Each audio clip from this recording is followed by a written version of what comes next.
I just got to a point where like I just couldn't think anymore because I'm trying to piece all this together. So you mentioned one of the ways that you get this out of your clients is to ask provocative questions. So can you give us just an example of what a scenario like that would look like? All right, so you have a lot of people that they have fat loss goals, they have body composition goals. Instead of telling them what to do, just ask them very simple questions. Like, think about what most people need for success, especially in this city. From what I know in my experience being here and working with clients, people don't sleep enough. People are under tons of stress, and this affects their diet and their sleep. So you have to ask questions like, how much sleep do you get every night?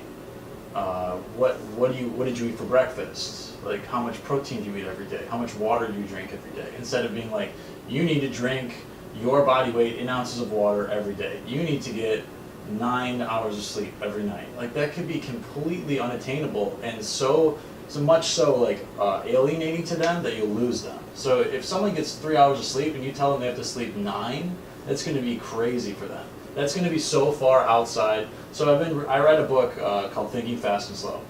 The brain has two systems, one of which is very reflexive and habit driven, and the other which is very conscious, and it requires a lot of focus and is very difficult to access and to change. It's the more cortical, like the more outside part of your brain.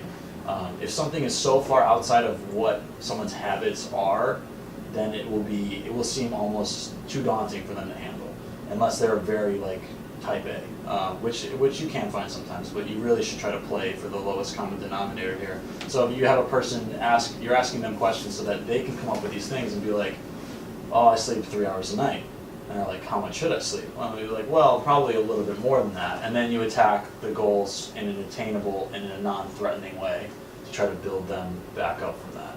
And it's the same thing with people. You ask people what their goals are, they tell you that they want to be more fit. And then you have to ask them like, well, what does that mean to you?